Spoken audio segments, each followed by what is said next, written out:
하나님의 말씀 봅니다. 시편 제49편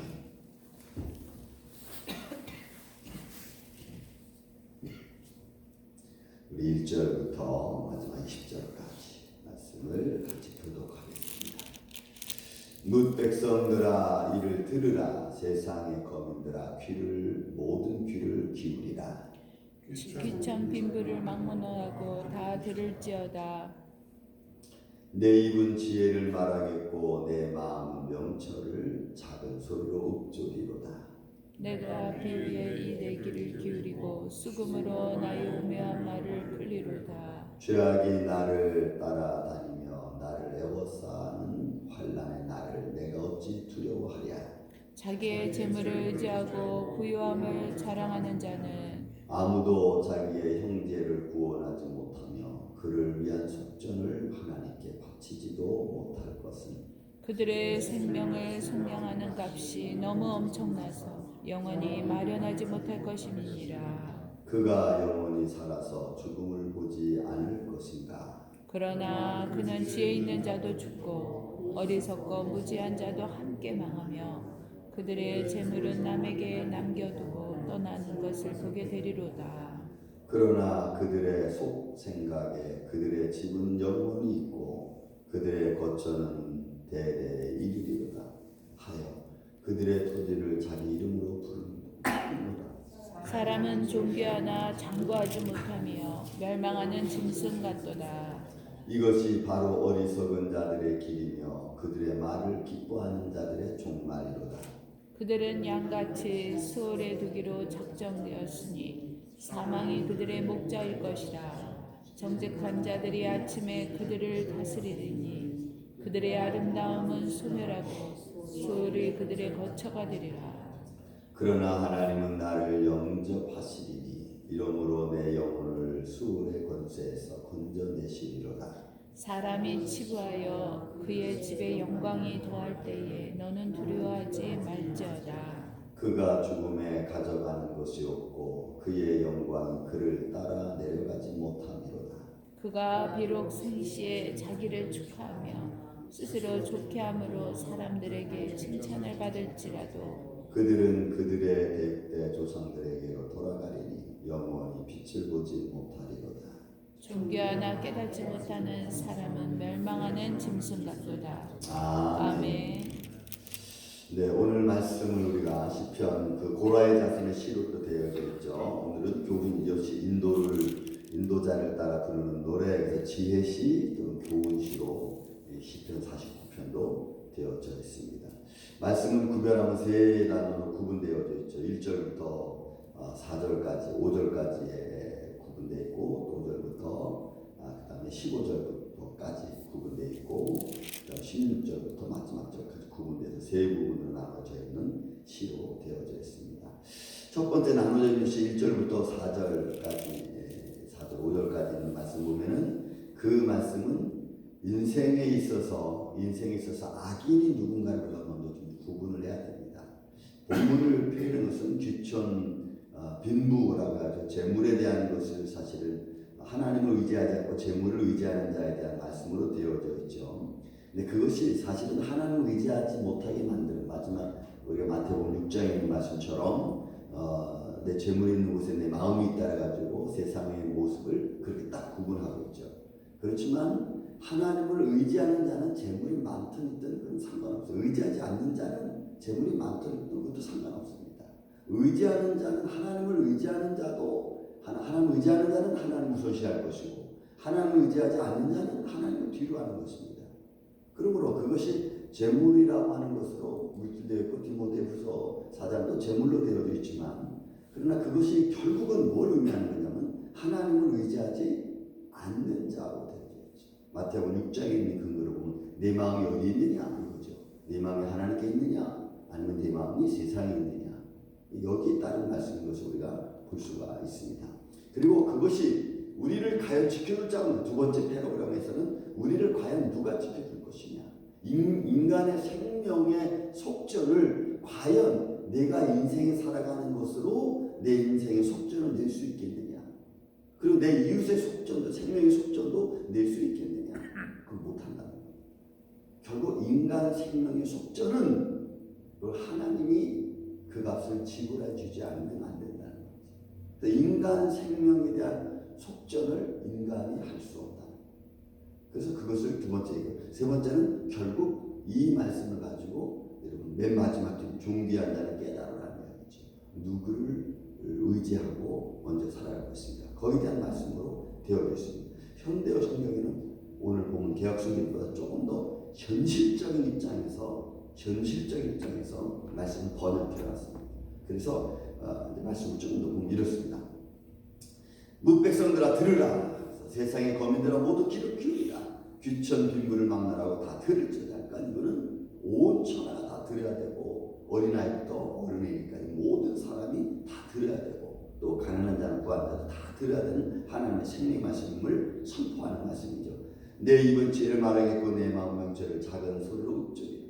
내가 비유에 내 귀를 기울이고 수금으로 나오는 오미한 말. 그래서 이 오미한 말이 인생에 대하여 이 어려운 말이에요. 인생에 대하여 말씀해 주는 것.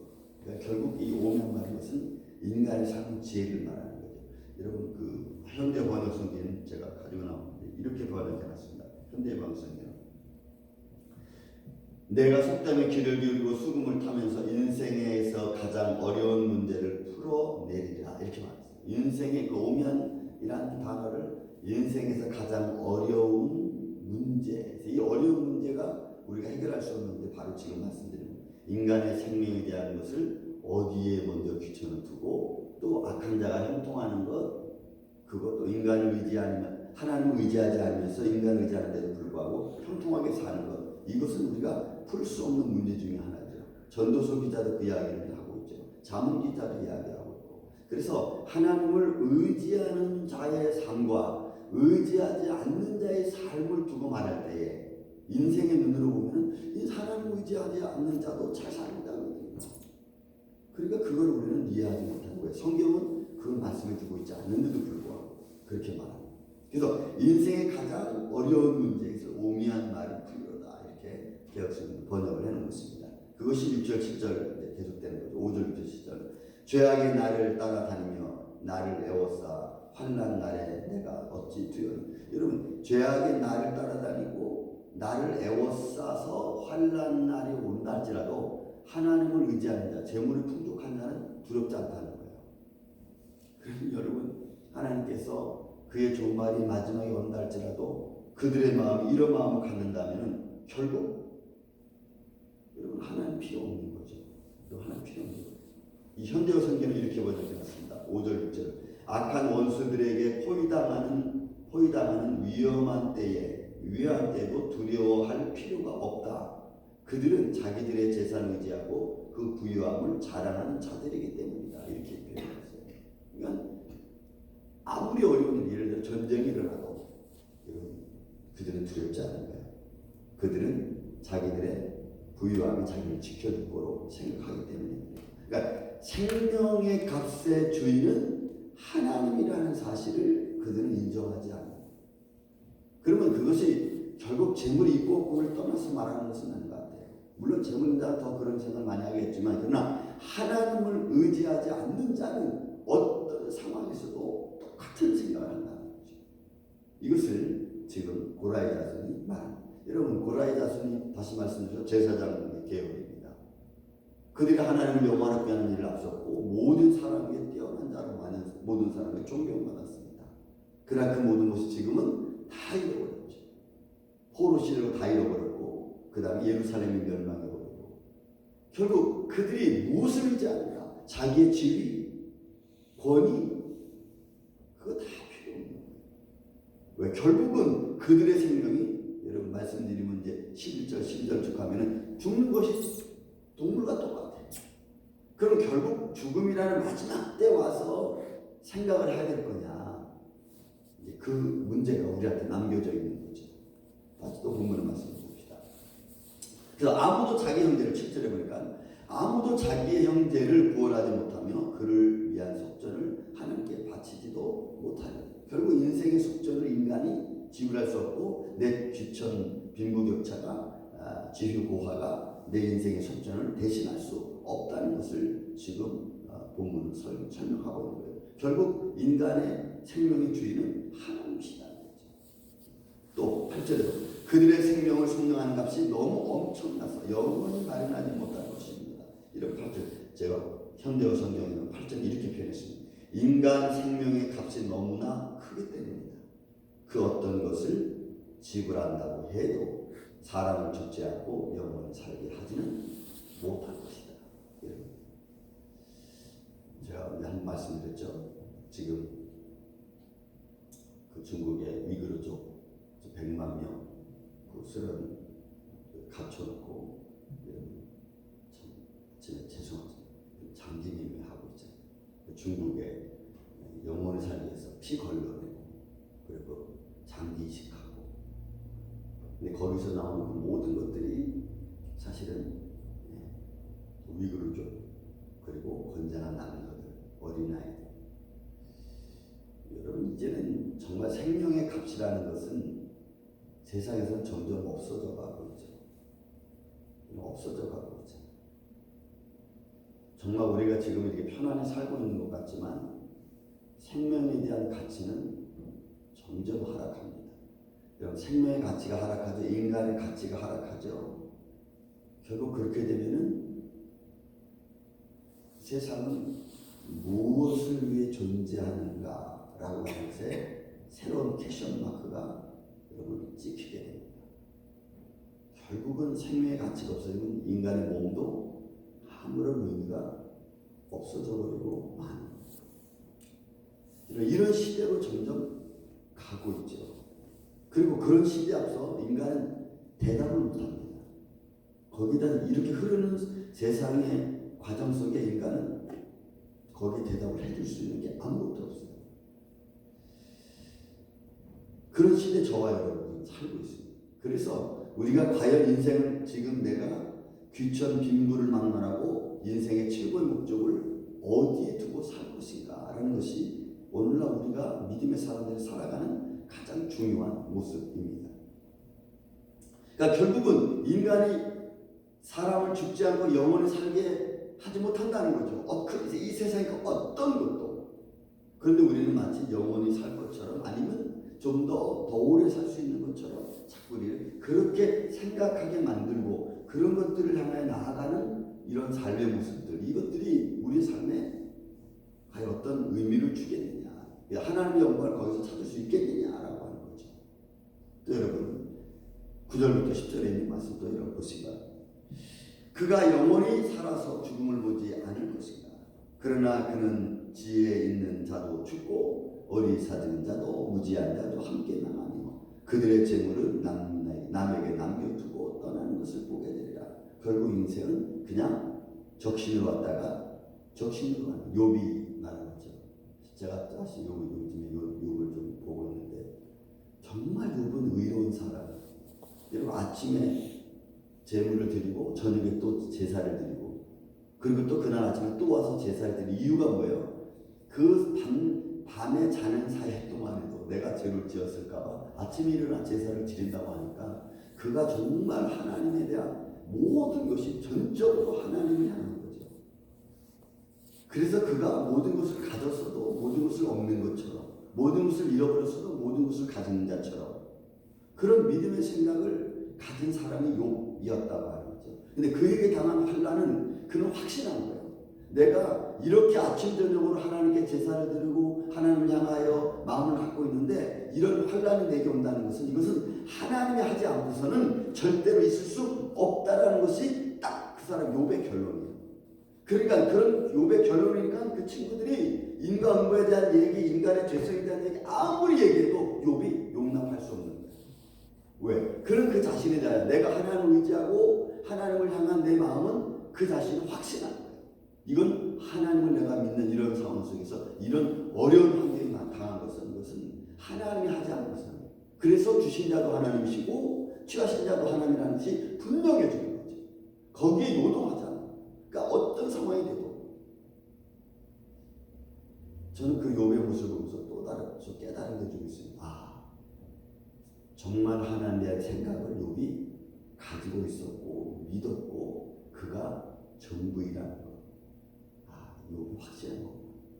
이런 확신이 있지 않고서는 그 어떤 말에 대해서도 그가 용납하지 않아요. 그래서 여러분 이 욥기 38장 이후로부터는 하나님이 직접 응답해 주시는 거죠.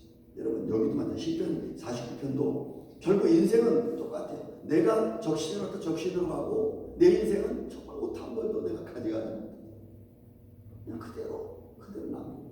그래서 결국은 이 의미에서 우리가 보면은 하나님께서 우리에게 주시는 삶의 축복은 내가 생명 있을 동안 하나님의 생명을 부르기 전, 그 전까지만 내 생명의 축복을 내게 주신 생명을 내가 누리는 겁니다.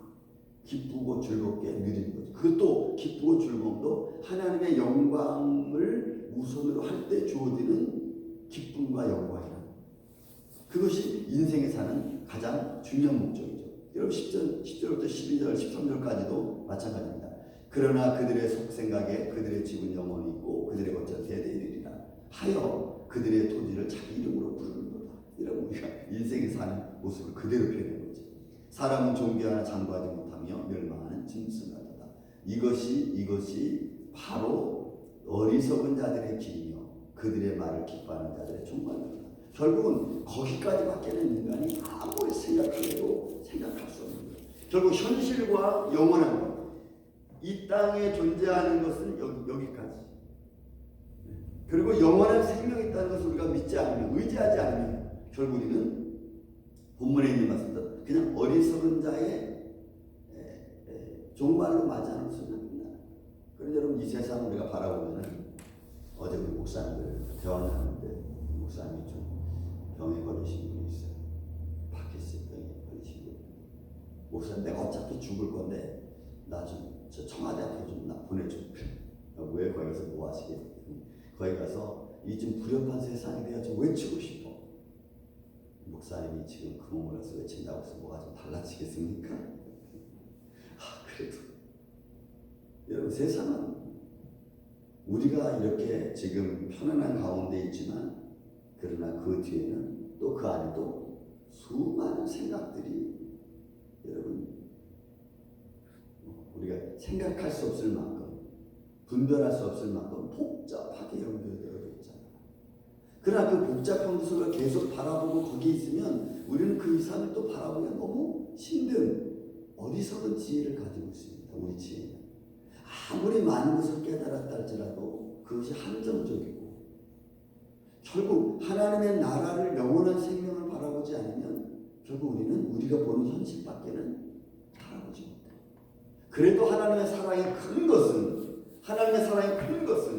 결국 하나님을 의지하는 어떤 모습, 작은 모습 하나에서도 하나님을 의지하는 그 모습이 있으면 하나님의 사랑이 거기까지도 미친다고 하는 사실. 우리는 그런 지혜도 그런 생각도 우리 인간의 마음으로는 분별할 수 없고 깨달을 수 없고 그것을 우리가 어떻게 할 수 없는 거죠. 그래서 여러분 이제 13절, 14절 이후부터 14절부터 20절까지는 이제는 이때 이 땅에 살아가는 삶의 모습에 남겨져 있는 자, 결국 하나님 의지하는 자는 소를 땅에 내려가는 거죠. 그것은 하나님이 그렇게 하신다. 그거를 내 마음속에 내가 알고 깨닫지 않으면 결국은 아무 의미가 없다는. 그래서 여러분 16절 있는 말씀부터 여러분 14절 있는 말씀 먼저 보겠습니다. 그들은 양같이 서울에 두기로 작정되었습니다. 여러분 그들은 누구겠어요? 결국은 재물을 의지하는 자고 자기의 부귀영화를 누리는 자고 그리고 하나님을 의지하지 않는 자예요. 결국 하나님을 의지하는 자의 모습 그들입니다. 양같이 서울에 두기로 작정되었으니 사망이 그들의 목자일 것이라. 이 목자라는 말씀이 있어요. 제가 생각이 났습니다. 황장로님 저한테 숙제를 하나 주셨어요. 막달 동정녀 마리아와 어린 아이가 그 뒤에 목자처럼 지팡이 짚고 있는 것은 여러분 이게 제가 이 그림을 보시면 두 가지 생각이 있습니다. 하나는 이 땅에 오신 예수 그리스도에 대한 하나의 상징적인 것과 그가 앞으로 감당할 참 목자에 대한 것 그것이 맞습니다. 제 그림을 딱 보면서 그가 참 목자장이라는 것, 이 땅에 오신 예수 그리스도 어린 아기의 탄생을 입혀주고 그가 참 목자장이라는 것이 지팡이를 통해서 인도하는 양인도하는 자의 모습으로 그려놓은 것.